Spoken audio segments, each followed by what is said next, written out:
you're looking for a secluded getaway to have your next vacation, then stick around. This episode is definitely for you. This week we take you to Fountain Court Holiday Apartments, tucked away in the very exciting village of Crown Point. It's been a busy week for us, so we have a packed show for you. Let's have a look at what's to come in the next half hour. I'm Davia Chambers, and Let's Talk Tobago starts now. We say farewell to Chief Secretary Orville London, highlights on the Tobago Track and Field Development Meet, and later, we take you to the Arts for the Aging exhibition. These stories and more when Let's Talk Tobago continues. We'll be right back.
Logos Hope, the world's largest floating book fair. Come and meet the volunteer crew from nearly 60 different nationalities. Browse through and purchase from our collection of over 5,000 titles of books. Tour through the Journey of Life display. Enjoy a delicious treat in the International Cafe. And chat with one of our crew about life on board the Logos Hope. See you there. You're viewing Let's Talk Tobago, and this week we are exploring Fountain Court Holiday Apartments. Now this property is a real hideaway and is located at Sorbet Feeder Road after the fire station. In our first story this week, we say farewell to outgoing Chief Secretary Orville London as he served the Tobago House of Assembly for 16 years. Caroline Wallace fills us in on this report. Have a look. He's led at the Tobago House of Assembly as Chief Secretary since 2001. And after 16 years of service in that position, Orville London has retired. But before he officially left, THA assemblymen, administrators, family, friends, and other well-wishers gathered at Cafe Coco to say farewell. And although the number of years vary, one of the things that we all agree on is that he has maintained the honor and integrity of this institution, and more so, he was always very intent on us doing the same thing. I know that I can say boldly that it was a significant learning curve for all of us. Mr. London was described as a leader who was never easily ruffled, one who listens intently and takes suggestions. He evaluates before he says anything. He's very deliberate, and above all, he is very bright. I am very pleased to have worked 8 years with Orville. I have not met another person in my life that I respect and I admire as Orville London. To me,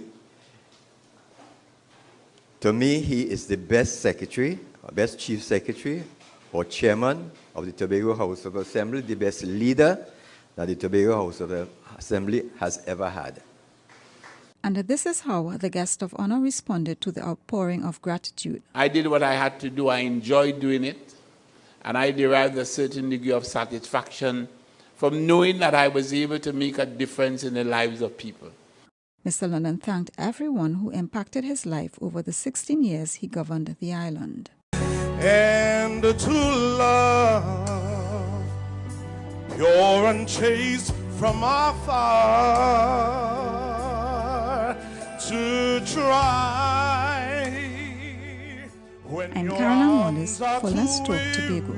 Fountain Court Holiday Apartments is owned by entrepreneur Paul Roberts. The property opened its doors to the public on January 15, 2015. Now, the Scarborough General Hospital's Accident and Emergency Unit is being renovated to ensure patients are comfortable while awaiting medical attention. Here's a glimpse of some of the upgrades in this report. If you or a loved one falls ill and has to visit the hospital, you'd want to be in a comfortable space while waiting to be attended to. That's the motive behind the newly renovated Accident and Emergency and Outpatient Clinic at the Scarborough General Hospital. Patients can now have a waiting room that's spacey, with air conditioning for comfort and additional seating. This facility that we are about to commission or to unveil this morning is a culmination of months or even years of effort following the opening of this new hospital in December of 2012. Immediately upon opening, we recognized that there were certain deficiencies, and we moved immediately to address those deficiencies, namely the outpatient clinic and the A&E. The refurbishment is another phase in the evolution of the Scarborough General Hospital. It's part of the Tobago Regional Health Authority's goal to provide quality patient care. We will continue as we identify not just infrastructural deficiencies, but other areas of weaknesses or areas that require improvement. We'll continue to address those areas and improve the physical infrastructure and, by extension, the services that we provide to our patients. Customer service is also pivotal to setting high standards in public health care on the island. We will continue to deliver quality care to the patients. We will be motivated, continue to be motivated, and we will ensure that the TRH's mission and vision is accomplished through our works. The renovation works cost the TRHA $2 million. I'm Caroline Wallace for Let's Talk Tobago. To guests, Fountain Court isn't just a holiday apartment. It's a home away from home. Guests tend to forget the hustle and bustle of their busy lives once they get to this little hideaway. Now listen to this. The Tobago Cold Storage and Warehouse Facility can say goodbye to power outages, a challenge for any cold storage unit. They recently commissioned a new standby generator to maintain product temperatures no matter the power challenges. Currently Freitas has more information for us in this report. A new standby generator at the Tobago Cold Storage and Warehouse Facility, TCOSWAF, is expected to provide a boost for the island's agricultural sector. The generator was officially commissioned recently by the facility. TCOSWAF was established in 2004 to provide ample storage space for the island's meat producers and agro-processors. This includes support for the fishing industry. It also provides space for commercial activity. This is the only one of its kind in Tobago. It comprises a 70,000 square feet dry storage area, which is operating at 100% tenancy. This segment provides commercial space to tenants who are involved in storing, wholesaling, retailing, and the selling of various goods and services. The standby generator will ensure the warehouse facility continues to serve its clients in the event of power outages. This means all stored goods can maintain their quality. The new standby generator will ensure that the correct temperatures in the cold rooms are maintained during electrical outages and electrical fluctuations, thereby guaranteeing the integrity of all the goods stored. The two ice machines will continue to provide good quality ice for the fisher folks, for servicing the many ice dispensers located island-wide. High service standards will enhance TCOSWAF's contribution to Tobago's food security drive. This generator, no doubt, would bring greater predictability and reliability to the service that you provide to your clients, and to ensure that your products are maintained at approved temperatures. I know that you, in your support for the agriculture sector, that this is just one additional step. TECOSWAF is one of several units under the Division of Finance and Enterprise Development. I'm Kern De Freitas for Let's Talk Tobago. Up next on Let's Talk Tobago, Tobago Track and Field Development Meet. We'll be right back. Come, let we go to Tobago, that paradise, bound by Robinson Crusoe. And it is said, it's the land of tomorrow. Princess Margaret say, come Tobago for holiday. Now the whole world say, come Tobago for holiday. Logos Hope, the world's largest floating book fair. Come and meet the volunteer crew from nearly 60 different nationalities. Browse through and purchase from our collection of over 5,000 titles of books. Tour through the Journey of Life display. Enjoy a delicious treat in the International Cafe. And chat with one of our crew about life on board the Logos Hope. See you there. Welcome back. This is Let's Talk Tobago. Now, Paul Roberts saw a need to contribute to the tourism industry as he recognized locals needed a more secluded getaway to escape, even if it's just for a few days. With that, he constructed Fountain Court Holiday Apartments, a private hideaway near the A&R Robinson International Airports. Now, if you fail to prepare, then you prepare to fail. Our young sportsmen and women are taking no chances as they prepare for the upcoming season of the Tobago Track and Field Development Meets in February. Here's Omadara Mills to share how this event benefits our athletes. Over 150 athletes participated in the first two sessions of the annual Tobago Track and Field Development Meet.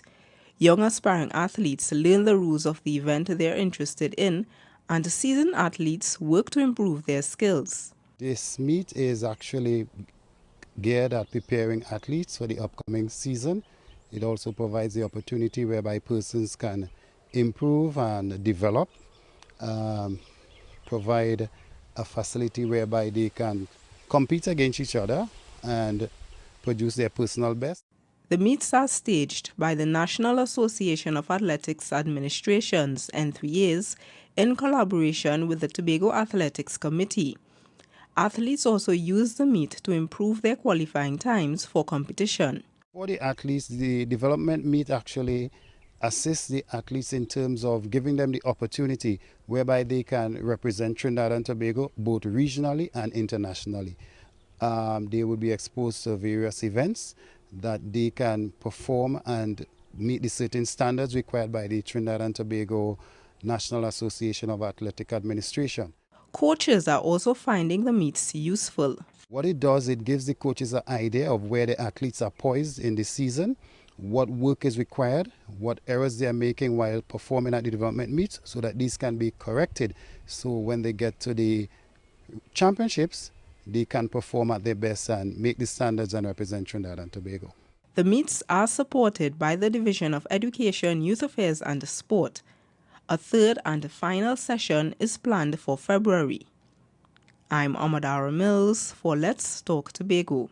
What keeps guests coming back to this location is the peace, closeness to the airport and private accommodations. Now for many, the icing on the cake is being able to sit on the patio, sip some hot coffee and look at the planes as they depart Tobago. Now, the plant quarantine unit is responsible for searching flights and ships to keep foreign pests, diseases, and illegal imports out of Tobago. In this next report, we show you what the unit is all about. Have a look at this. Last year, officers of the plant quarantine unit inspected over 300 international flights, 13 cruise ships, and 4 cargo ships.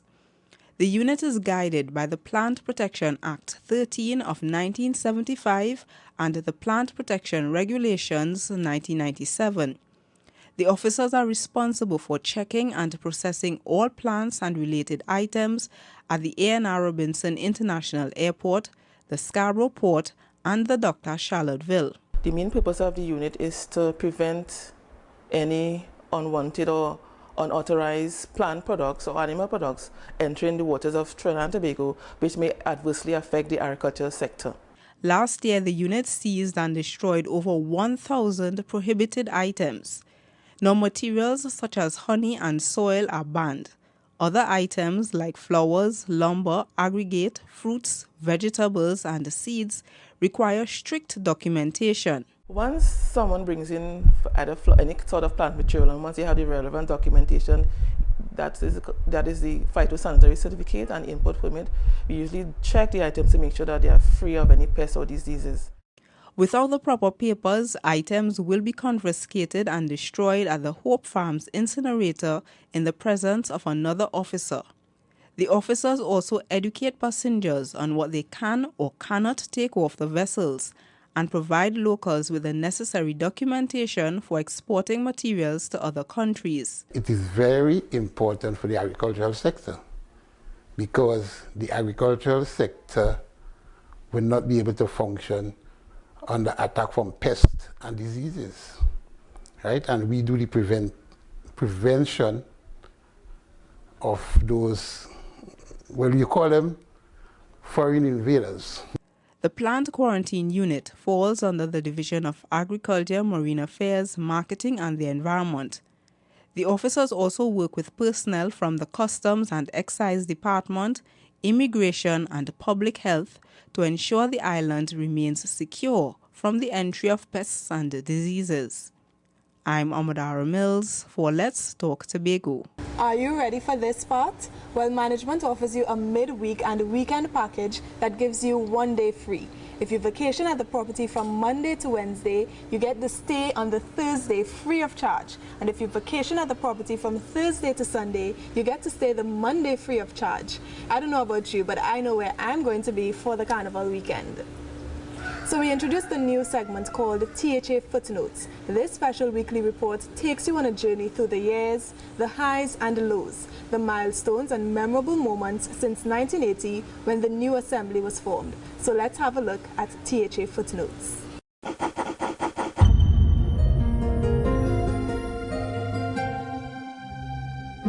This is Gail Ned. She's a full-time entrepreneur in the creative arts industry. Gail started a handbag line, Tobago, after she took a class in craft and basic garment construction last year.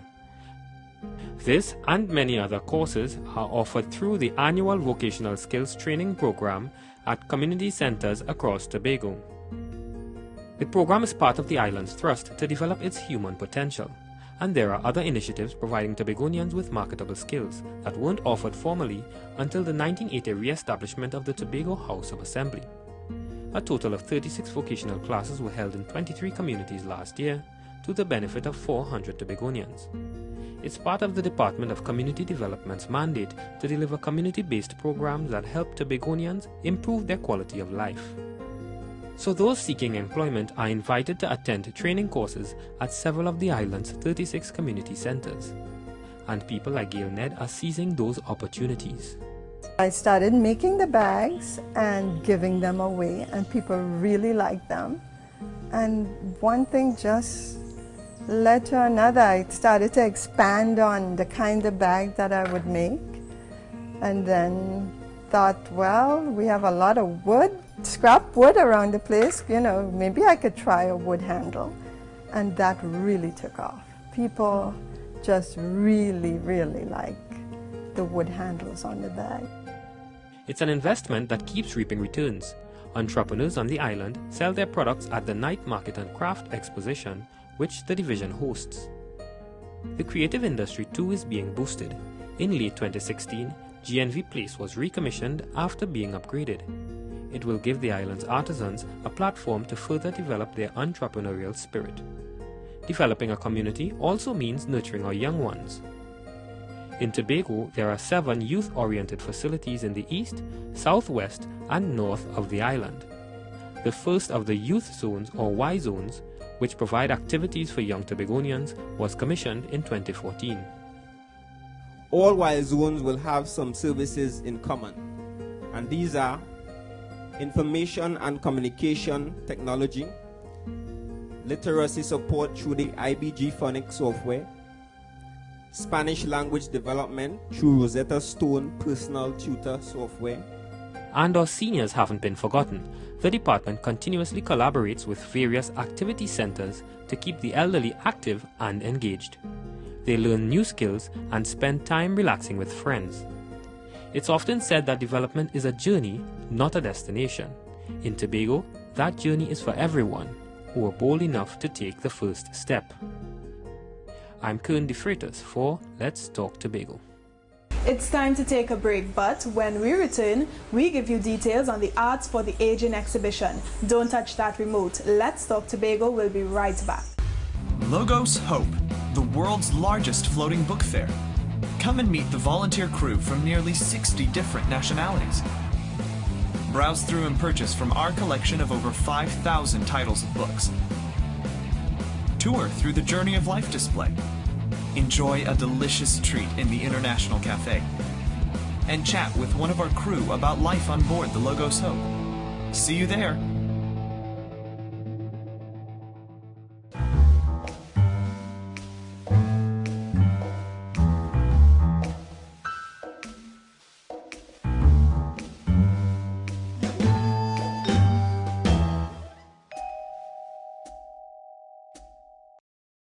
Thanks for staying with us. We are exploring Fountain Court Holiday Apartments. This property has 12 rooms. 6 are single rooms and sleep 3 persons comfortably, and the remaining 6 are double rooms and sleep 6 persons comfortably. We shift focus now to explore some hidden talents with our senior citizens from different parts of the island. They gathered together to show off their artistic talents at the Arts for the Aging exhibition. Let's take a look at what they had to show. Senior citizens can create too. And thanks to the Arts for the Aging program, many Tobago senior citizens showed off their artistic skills at a special exhibition. The program was first launched 2 years ago as a 3-month pilot project.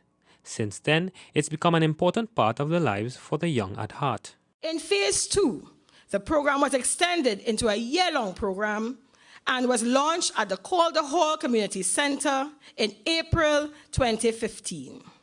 Phase 3 took place during December 2015 to September 2016, and we are now in the 4th phase of the program, which will continue, God willing, until September 2017. The program has placed a focus on nutrition, healthcare, and education, as the elderly are viewed as important resources who can still make major contributions to society. And we use the arts, such as music, dance, drama, drumming, arts and craft, to help encourage healthy aging and to reignite the spark of the elderly. Thus, preserving your health, safety, and your independence is of paramount importance. However, older persons should be seen as the invaluable resource that you are, and should not be wasted, since they are healthier and more active now in the past. The seniors displayed their handiwork and had a chance to examine all of the pieces on show. Ms. White of the Rockley Vale Activity Center paid tribute to the tutors for their exceptional patience. We want to give special thanks to the handicraft tutors for the patience they had with the clients. They shared their knowledge, not teaching them part and keeping the other part. They gave them everything. And we want to say thanks most of all for not discriminating with the seniors. The Arts for the Aging program is an initiative of the Division of Community Development and Culture. I'm Kern De Freitas for Let's Talk Tobago. As you can see, the pool is surrounded by beautiful artwork done by Mr. Neymar Cordner. The pool itself is very shallow and is perfect for non-swimmers to join in on the fun. If that's not enough, then take a stroll down to the Storbay Beach facility, as it's a cool 10-minute walk from the property. We shift gears now to focus on youths in our next society. The students of the Bishop's High School were first in line to visit the Decibel Entertainment Company's Entertainment and Arts School Tour 2017. Here's more from Crystal George. The Decibel Entertainment Festival aims to teach young people about careers in entertainment. The creators of the event really found that young people in Trinidad were not connected with careers in entertainment in a big way. The schools are really pushing the academic careers, and there were a lot of careers that were missing bodies and missing talent. And they felt that it was their mission to foster growth in that industry by putting on this event, which led to us doing a school tour. Not everyone is an accomplished singer, but the students are being taught to broaden their view to other entertainment careers, from songwriting to dancing or sound engineering. There are many options. The need for young people to work in the entertainment industry is great. All of the old greats are dying out, and it's not just the singers and the dancers and the frontline people, it's the people working in the background as well. Entertainer Marcus Braveboy, better known as Mark Hardy, says entertainment and the arts are his passion. It's what led him to follow his dreams. But he says he proudly pursued academics too. I always wanted to do music, and at the age of 15, I went to Marshall Montano's studio, Ed Gordon Studios it was called, and I just fell in love with being in a studio and just being around music, and I ended up studying law. So I actually have a law degree from the University of London. I know there was somebody who wanted to be a lawyer there. So I actually have a law degree, but I'm a rapper. So some people ask me, if you have a law degree, why are you a rapper? And the answer is, I just love music. The session was also exciting for the students. One of the students says it was refreshing to get insight into entertainment and learn about careers in the industry. I think that the event today was very inspirational to me, and I am sure to other students as well. Because, you know, sometimes your parents might pressure you to do the stereotypical thing, law, doctor, that kind of stuff. But I think that them coming to our school and showing us that no matter what you study, or no matter what everybody else expects you to study, you should just follow your heart, do what you love to do because that's your passion. The school tour was made possible through the support from the THA's Division of Education, Youth Affairs and Sport. I'm Keishon Wilson for Let's Talk Tobago. And it's time for Have Your Say, the segment of our program where we hear what you, the viewers, have to say. So today we're asking, how valuable do you think school education is? While you think about it, let's take a look at who had their say this week.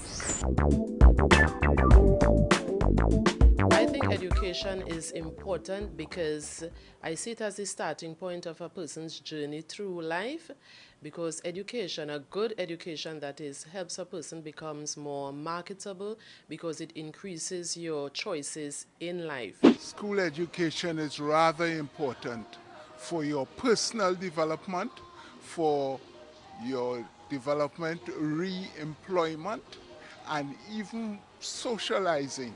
Winston Gypsy Peters could not have said it any better. Education is the key to get your degree and out of poverty. It will instill the basic instincts which will prepare the children for the world of work.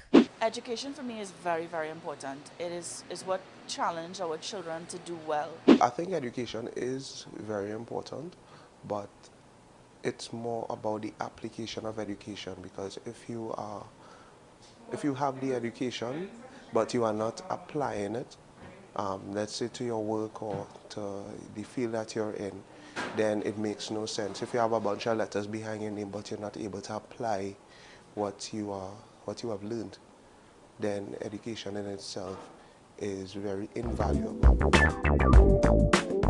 We close another edition of Let's Talk Tobago, and as always, we thank you for watching. Remember to email us with your comments or queries about the program, and be sure to visit our website, like us on Facebook, and subscribe to our YouTube channel.